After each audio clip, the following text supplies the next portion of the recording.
اعوذ باللہ السمیع العلیم من الشیطان الرجیم بسم اللہ الرحمن الرحیم السلام علیکم ورحمۃ اللہ وبرکاتہ اللہم صلی علی سیدنا محمد وعلی آل سیدنا محمد بعدد کل ذرۃ مئۃ الف مرہ۔ قرآن مجید والفرقان حمید مسلمانوں کے لیے اللہ تعالیٰ کی طرف سے بہت بڑا انعام ہے، اور یہ کتاب ہدایت کا چراغ ہے۔ اس کی ایک آیت یا سورت کا دوسری سورت یا آیت سے افضل ہونا کثرت اجر و ثواب کی بنا پر رہتا ہے۔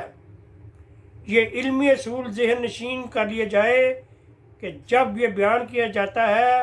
کہ سورہ یاسین قرآن کریم کا دل ہے اور سورہ فاتحہ کی تلاوت کا اجر و ثواب قرآن کریم کی 2/3 تلاوت کے برابر ہے، یا یہ بیان کیا جاتا ہے کہ فلاں سورت پورے قرآن میں افضل ہے یا فلاں آیت پورے قرآن کریم کی آیتوں میں افضل ہے، ان باہمی فضیلتوں کے بارے بیان کرنے کا مقصد یہ نہیں ہوتا کہ معاذ اللہ ثم معاذ اللہ دوسری آیات یا صورتیں کم تر ہیں، بلکہ اس آیت یا سورت کے خصوصی اجر و ثواب کے لحاظ سے